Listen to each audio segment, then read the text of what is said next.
ये जो यहाँ पर आप फोर्स कहाँ लगा रहे हैं, यहाँ लगा रहे हैं, लेकिन ये फोर्स यहाँ पर कन्वर्ट हो रही है और इस नट को रोटेट करवा रही है। इसको क्या कहा जाता है, एक टॉर्क कहा जाता है। तो टॉर्क का जो सैंपल होगा वो आपके पास क्या होगा,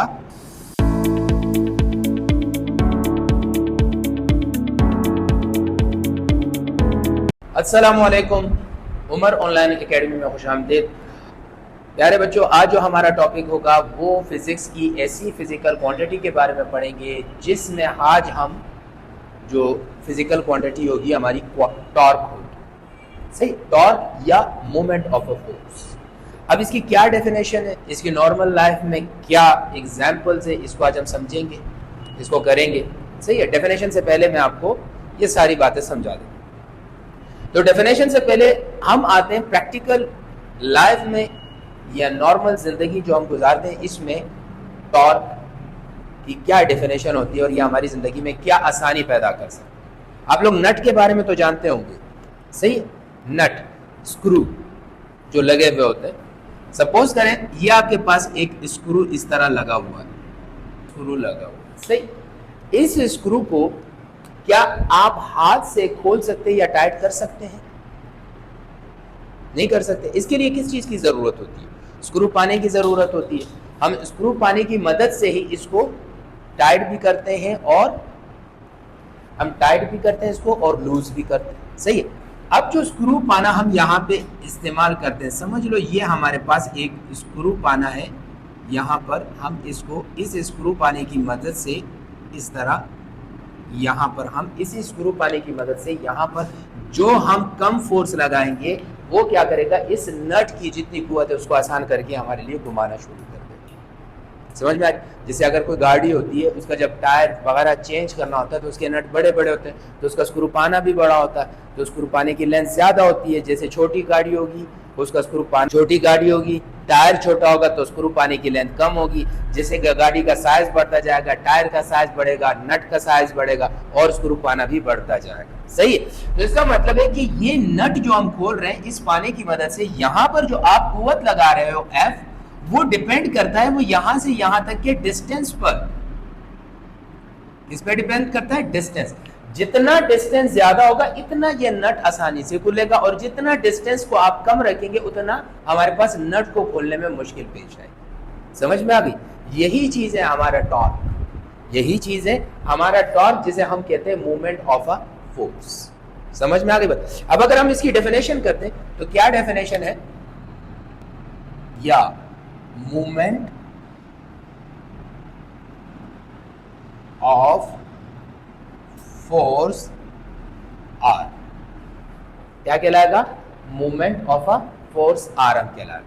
ये जो यहां पर आप फोर्स कहां लगा रहे हैं, यहां लगा रहे हैं, लेकिन ये फोर्स यहां पर कन्वर्ट हो रही है और इस नट को रोटेट करवा रहे हैं। तो यहां पे फोर्स लगाना और इस फोर्स का यहां कन्वर्ट होना, यही आपके पास मूवमेंट आर्म कहलाएगा। क्या कहलाएगा बेटा, मूवमेंट आर्म कहलाएगा। अब ये मूवमेंट आर्म पर आपने कुव्वत लगाई और वो यहां से निकलना शुरू, सही।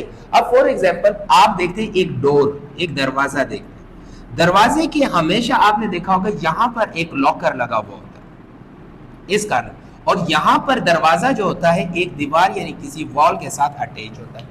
जैसे आप यहां से दरवाजे को मूव करवाते हैं तो इजीली मूव करता है और इजीली जाता है। अगर मैं इसी को यहां पर लगा दूं तो आपको ज्यादा कुव्वत लगानी पड़ेगी दरवाजे को मूव करवाने में।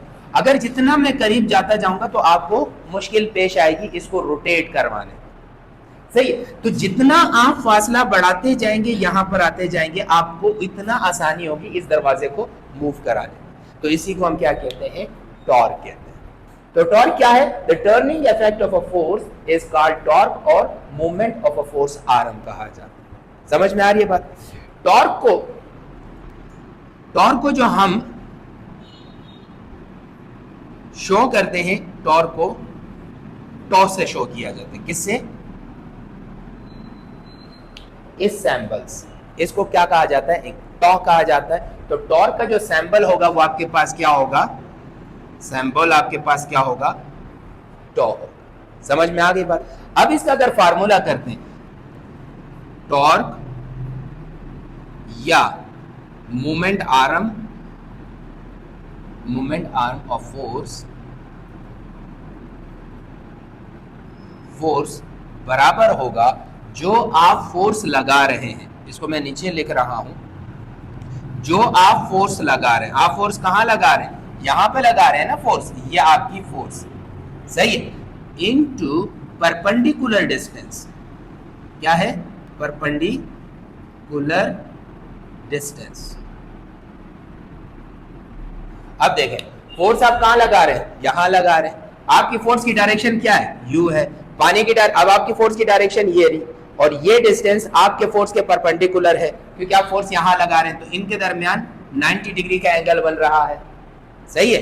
दरवाजे पर आप फोर्स कैसे लगा रहे हैं, यहां पर आप फोर्स लगा रहे हैं और डिस्टेंस क्या है ये, तो आपके पास 90 डिग्री का एंगल बन रहा है, समझ में आ रही है बात। तो इसीलिए हम कहते हैं कि फोर्स इनटू परपेंडिकुलर डिस्टेंस, तो आपके पास फोर्स को हम F से जाहिर करते हैं, परपेंडिकुलर डिस्टेंस को D से जाहिर करते हैं, यही आपके पास टॉर्क का फॉर्मूला होगा। यहां तक बात समझ में आ गई। अब अगली चीज है इसमें यूनिट,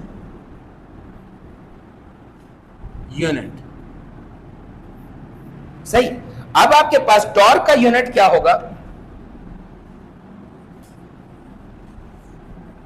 टॉर्क का यूनिट, फोर्स का यूनिट क्या होता है, न्यूटन, और डिस्टेंस का यूनिट क्या होता है, मीटर, सही है। तो टॉर्क का यूनिट क्या होगा आपके पास, न्यूटन मीटर, यानी हम शॉर्ट फॉर्म में इसका यूनिट ये लेंगे। यहां तक बात समझ में आ गई।